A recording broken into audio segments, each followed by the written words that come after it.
오늘은 예수님은 어떠한 분이신가? 예수님의 많은 기적과 이적을 통하여서 예수님은 어떤 분이신지 너무나 잘 나타나 있습니다. 그 중에서 우리 좀 두 가지를 살펴보고자 합니다.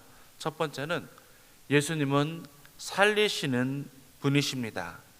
예수님은 죽은 사람을 살리는 사건이 오늘 이 7장과 9장에서 두 번이나 나옵니다.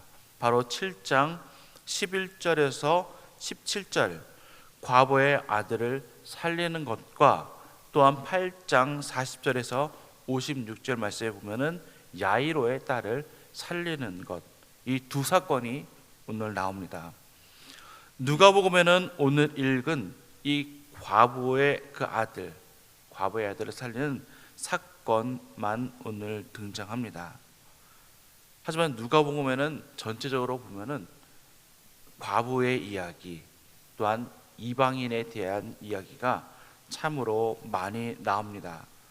이것은 과부들은 힘이 없는 사람들이고 이방인들 또한 이 이스라엘 안에서 살아나간다는 것은 어려운 일입니다.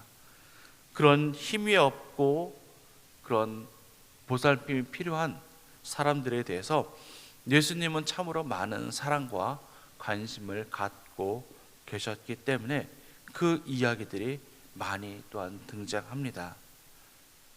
오늘 이 죽은 과부의 아들을 살리는 이야기는 특별히 누가복음에만 나와 있는 사건입니다. 예수님께서 나인성으로 가실 때에 과부의 아들이 장사 지내는 것을 보게 되어집니다. 이 과부는 어떠한 과부인지 12절 말씀에 자세히 나와 있습니다. 12절 말씀에 보면은 한 어머니의 독자요 그의 어머니는 과부라 하는 말을 통해서 우리가 알 수 있듯이 이 여인은 과부입니다. 또 그 과부의 독자가 죽은 사건입니다. 독자가 죽음으로 인해서 이제는 이 과부는 아무도 의지할 수 없는 완전히 홀로 되었습니다. 우리나라도 지금도 남편이 없이 여자 홀로 벌어서 먹고 산다는 것이 쉽지는 않습니다. 그런데 이 이스라엘도 마찬가지로 이때는 당시 농경 사회입니다. 농경 사회에서는 남자가 힘을 쓸 수가 있고 남자가 참으로 큰 일꾼입니다. 그에 비해서 여자와 어린아이들은 별로 사람 취급을 받지 못하는 그런 때입니다.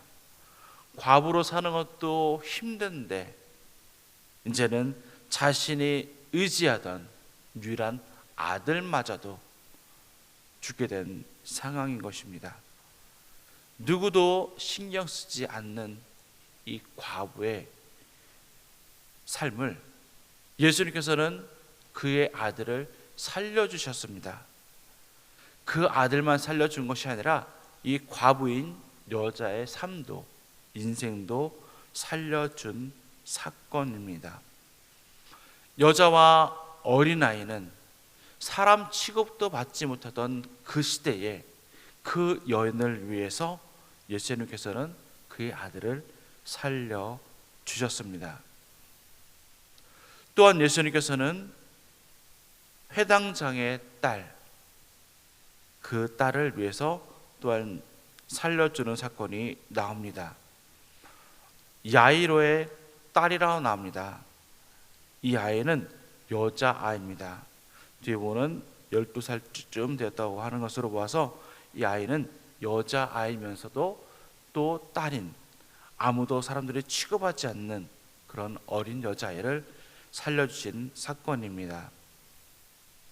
이 아이가 회당장의 딸이라는 이유로 예수님께서 살려주신 것이 아니라 어린아이고 아무도 취급하지 않는 그런 여인이라는 그 사실 때문에 예수님께서는 살려주셨습니다. 8장 50절 말씀에 두려워하지 말고 믿기만 하라 그리하면 딸이 구원을 얻으리라고 예수님께서는 말씀하셨습니다. 우리에게 믿음을 강조하신 것입니다. 이 믿음은 사람들이 무시하는 여인이든 어린아이든 이방이든 상관이 없이 예수님을 믿는 모든 사람들에게 이 믿음은 적용이 되는 것입니다. 믿는 사람에게 구원이 이루어지는 것입니다.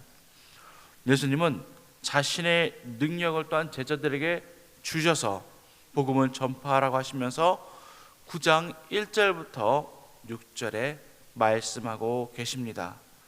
제자들은 이 능력을 가지고 복음을 전파하고 또한 병을 고쳤습니다. 성경에 나타나 있는 일들은, 이 모든 일들은 예수님 당시에만 일어난 사건이 아닙니다. 지금 오늘 우리에게도 이 모든 일들은 또 동일하게 나타나고 있습니다. 두 번째는 예수님께서 십자가에 달려 죽으시기 위해서 이 땅에 오셨습니다. 예수님이 이 땅에 오신 목적은 단 하나입니다. 그것은 바로 십자가에서 우리를 대신해서 죽으시기 위함입니다. 예수님은 9장 18절에서 27절 말씀에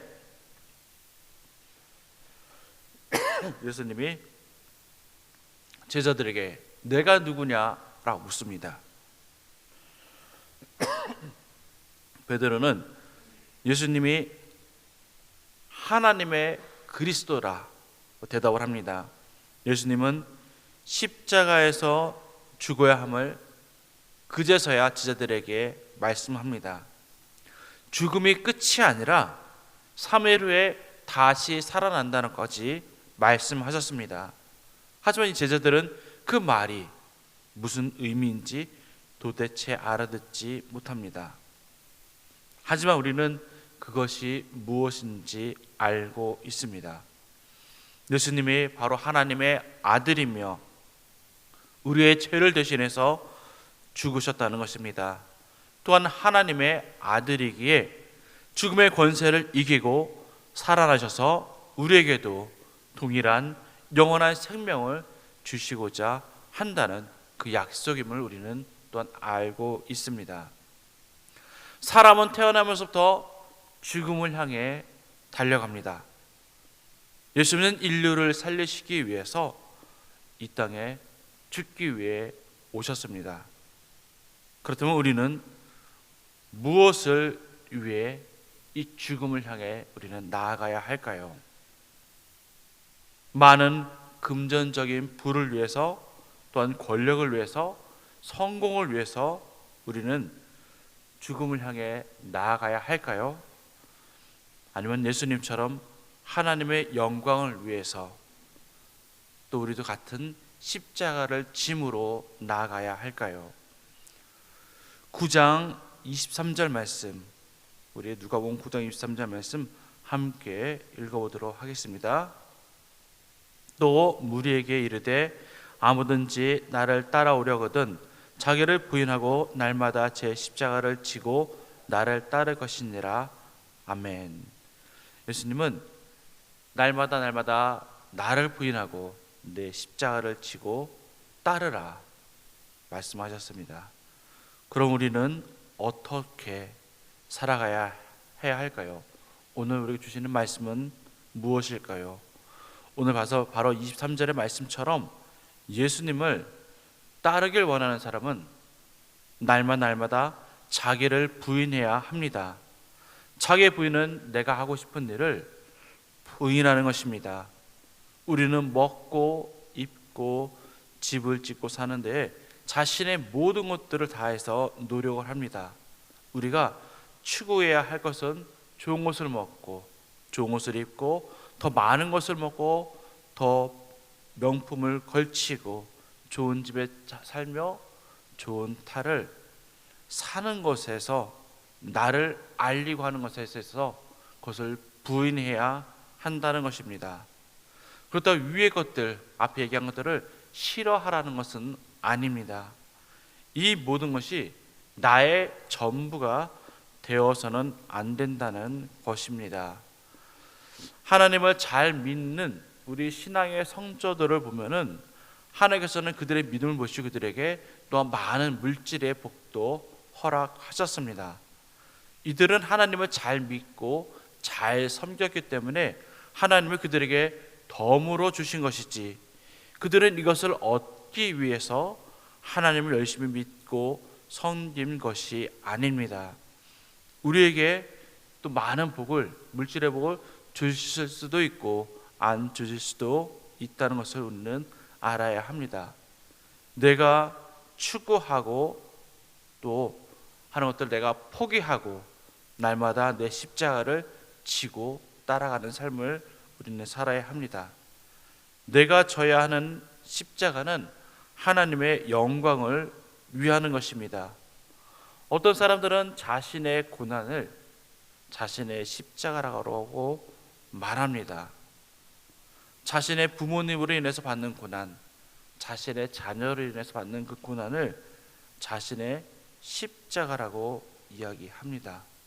물론 그것이 자신의 십자가가 될 수도 있습니다. 그렇지만은 자신의 십자가는 나를 위해 살아간 것이 아니라 하나님의 영광을 위해 살아갈 때에 나에게 주어지는 그런 고난이라고 말할 수가 있습니다.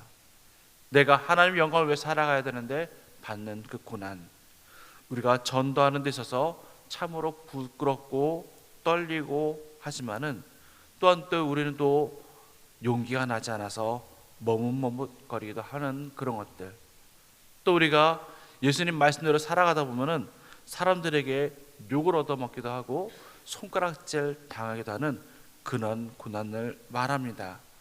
하나님의 자녀로 정직하게 살아갈 때에 주어지는 그런 고난들을 우리는 떠안고 그 고난을 짊어지고 살아가야 합니다.